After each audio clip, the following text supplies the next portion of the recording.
Oui, bonjour, mon nom est Nathalie Côté. Aujourd'hui, je vais vous parler de l'adaptation des enclos d'hivernage face au changement climatique.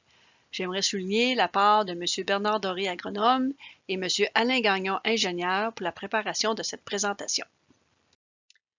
Tout d'abord, je ferai un bref rappel sur les changements climatiques et les enclos d'hivernage. Par la suite, j'aborderai l'item d'adaptation à une augmentation potentielle des lixivias et finalement, je vous présenterai l'arbre de décision. J'aimerais vous mentionner que vous pouvez aussi consulter le module intitulé Adaptation pour réduire l'effet des changements climatiques sur les glacières et assurer la portance dans les enclos d'hivernage. Commençons par les changements climatiques et les enclos d'hivernage. Les changements climatiques apporteront une augmentation des pluies hivernales et des redoux hivernaux. Ces phénomènes nous portent à anticiper des changements pour les enclos d'hivernage. Premièrement, pour l'aire d'élevage sol naturel, il y aura une difficulté à maintenir la glacière. Sachant que c'est un élément clé dans le bon fonctionnement de l'enclos, il faudra porter une attention. Il est fort probable aussi que la portance du sol sera réduite, ce qui rendra les déplacements des animaux plus difficiles dans l'enclos. Par exemple, ils vont caler davantage, ainsi que la circulation de la machinerie qui sera aussi plus difficile pour aller alimenter les animaux ou épandre la litière. On prévoit aussi une augmentation potentielle de la quantité de lixivia, ce qui risque d'augmenter la contamination potentielle des eaux de surface et souterraines. Et finalement, il est fort probable qu'il y aura une utilisation restreinte de cette aire d'élevage sur sol naturel et que, par ce fait même, on va perdre les avantages que cette grande surface d'élevage procurait, soit une faible concentration d'animaux, une diminution des risques de maladies et la possibilité pour les animaux de faire leur comportement plus naturel. En ce qui concerne l'aire d'élevage à portance améliorée, les changements climatiques vont encore une fois augmenter potentiellement la quantité de lixivia et on anticipe aussi une utilisation accrue de cette aire à portance améliorée, ce qui pourrait être moins avantageux car cette aire possède une plus grande concentration d'animaux qui peut augmenter le risque de maladie et il est plus difficile aussi de garder les animaux propres. Un autre désavantage, c'est que la répartition du lixivia dans la bande végétative filtrante à partir de l'aire à portance améliorée est généralement moins bonne que si on a toute l'aire aussi sur le sol naturel.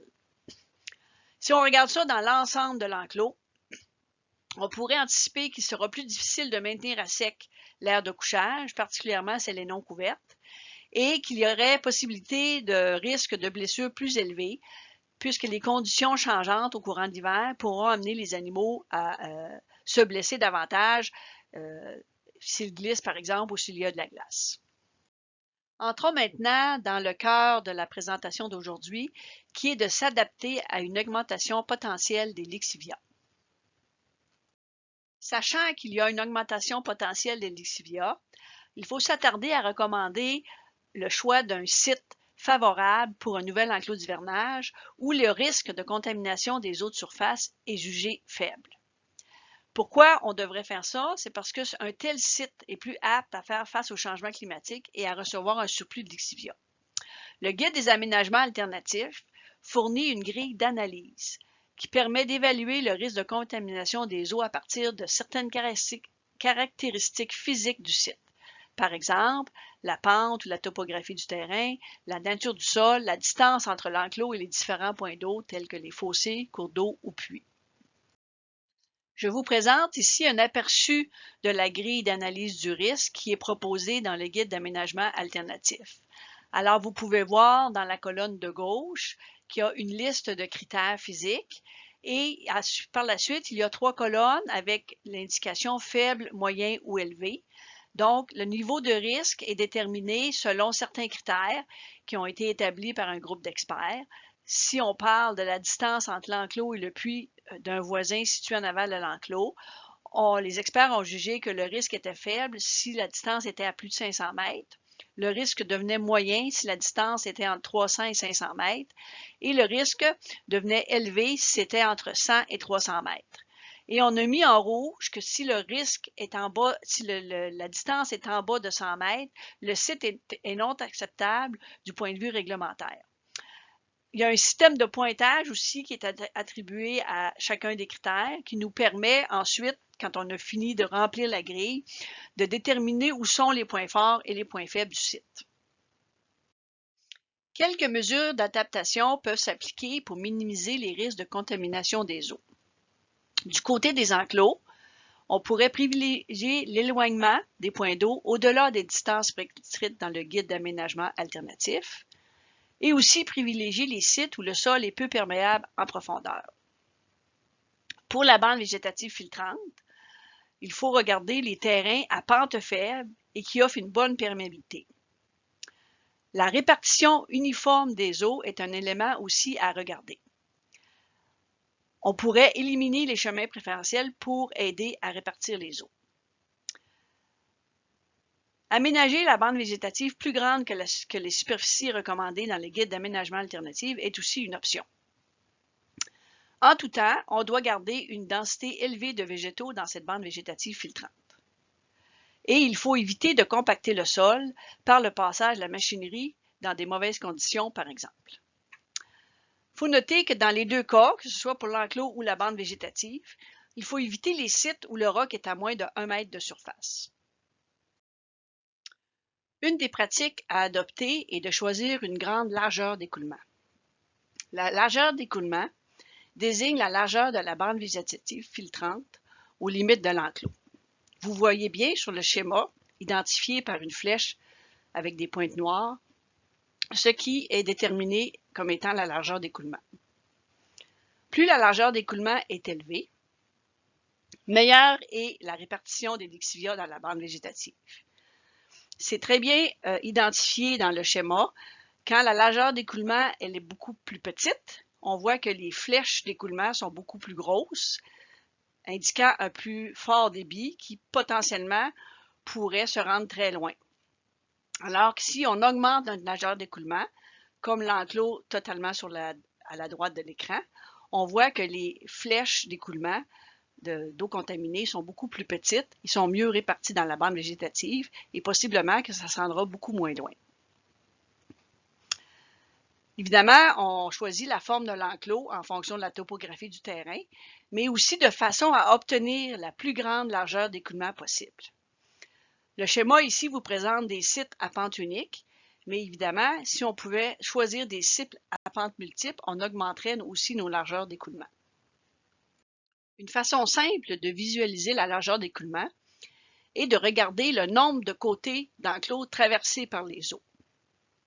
On s'apercevra facilement, en regardant les schémas, qu'un enclos avec plus d'un côté d'écoulement offre une plus grande largeur d'écoulement. Alors, les sites considérés excellents dans ce schéma-là ont 3 côtés d'écoulement. Alors, et vous voyez que la répartition des écoulements est beaucoup mieux. Si on est en présence d'un enclos d'hivernage qui est existant, il faut tout d'abord vérifier si les installations peuvent supporter une augmentation du lixivia provenant de l'enclos en répondant à la question suivante. Est-ce qu'il y a un risque que les eaux de surface ou souterraines soient contaminées par les lixivia? Afin de répondre à cette question-là, on peut observer, prendre des données, voir les traces de lixivia, faire des analyses d'eau.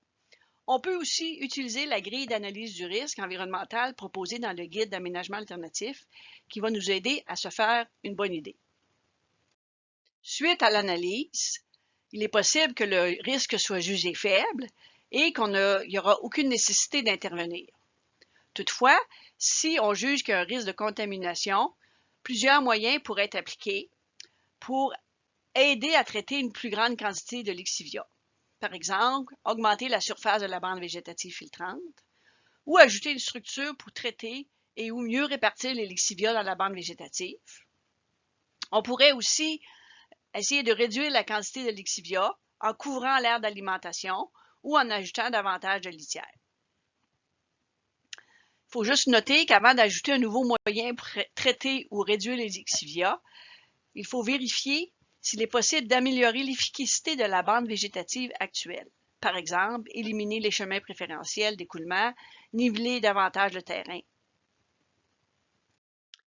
Il faut rappeler que la bande végétative filtrante est constituée de plantes pérennes et qu'elle agit comme un élément épurateur. Elle permet d'intercepter une grande partie des nutriments et des particules en suspension. Par ailleurs, l'accumulation de la neige dans la bande végétative sert aussi de barrière physique, limitant la vitesse de l'eau et retenant plusieurs débris et particules en suspension. Si l'option choisie est d'augmenter la surface de la bande végétative filtrante, une façon simple de le faire est de l'allonger, tout simplement, à condition évidemment qu'il n'y ait aucune contrainte physique qui pourrait empêcher son allongement, comme par exemple la présence d'un cours d'eau. Si possible, on augmente la surface de la bande végétative au-delà des normes recommandées dans le guide d'aménagement alternatif afin de traiter une plus grande quantité de lixivia. Toujours dans le thème d'augmenter la surface de la BVF, on pourrait décider de créer une surface de bande végétative filtrante complètement séparée de l'enclos et de la BVF actuelle. Le défi demeure de diriger le lixivia puis d'assurer une bonne répartition dans la bande qui est ajoutée. Il est possible aussi d'ajouter une structure pour mieux répartir les lixivia dans la bande végétative filtrante et aussi les retenir quelque peu. En principe, cela va améliorer le traitement des lixivia par la BVF. Toutefois, ce type de structure, comme vous le voyez sur la photo à la droite, où les drains servent à redistribuer les lixivia dans la bande végétative, mérite d'être amélioré pour s'assurer que ces drains demeurent fonctionnels. On pourrait aussi décider d'ajouter un système de traitement des eaux. Vous voyez ici deux exemples de structures simples qui servent à intercepter, traiter et redistribuer les eaux contaminées dans la bande végétative filtrante. Alors, si vous voulez obtenir plus d'informations sur ces modèles, je vous invite à consulter le feuillet qui est disponible sur le site Internet de l'IRDA, qui s'intitule « Des rhizobermes et des baissières pour augmenter l'efficacité des bandes végétatives filtrantes à la sortie des enclos d'hivernage ». Alors, vous voyez, là, les schémas sont présentés, ainsi que des photos de sites expérimentaux qui ont été installés avec ces systèmes. Toujours dans l'optique d'ajouter un système de traitement des eaux, l'IRDA a réalisé un projet qui comprenait deux installations.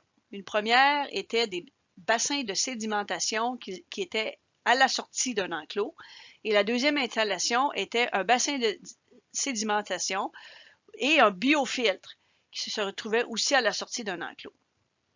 Les résultats du projet indiquent que le faible nombre d'événements de ruissellement, combiné au fait que chacun de ces événements de ruissellement-là avait un volume élevé, n'a pas permis de déceler si les bassins de sédimentation installés à la sortie de l'enclos étaient vraiment efficaces au printemps pour faire la sédimentation du phosphore et retarder le déplacement de l'eau vers la BVF.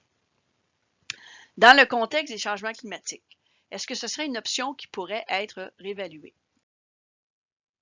D'autres pratiques qui pourraient aussi être ajoutées, c'est de mettre plus de litière pour absorber le surplus de lixivia ou de couvrir l'aire d'alimentation.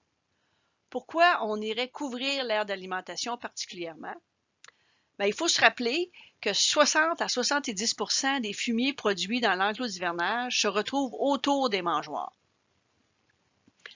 et que les déjections soumises au piétinement intense des animaux près des mangeoires sont plus vulnérables à l'impact des précipitations.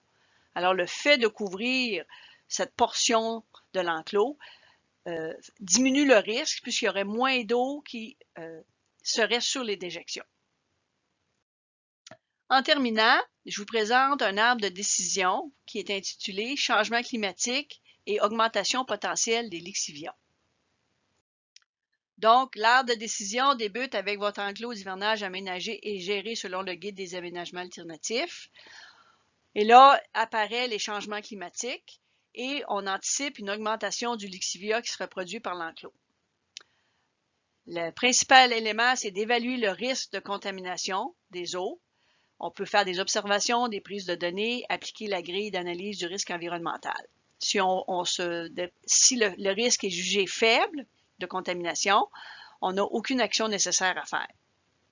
D'un autre côté, si on juge qu'il y a un risque de contamination, on peut choisir une ou plusieurs actions selon la faisabilité puis le niveau de sécurité à atteindre. Donc, on a parlé d'augmenter la surface de la bande végétative filtrante, de couvrir l'aire d'alimentation ou ajouter davantage de litière, et finalement, d'ajouter une structure de traitement et ou de répartition des lixivias dans la bande végétative filtrante. Donc, j'aimerais vous présenter ici les références qui ont servi pour élaborer ce module. Le guide des aménagements alternatifs en production bovine, une nouvelle version devrait être publiée en 2022.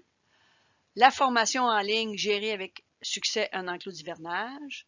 Le webinaire production laitière et bovine s'adapter au changement climatique. La fiche technique produite sur les rhizobermes et les baissières pour augmenter l'efficacité des bandes végétatives filtrantes, ainsi que le rapport intitulé « Amélioration de l'efficacité environnementale des aires d'hivernage, validation d'un nouveau concept » produit par l'IRDA. Ceci est la fin du module. Je vous remercie.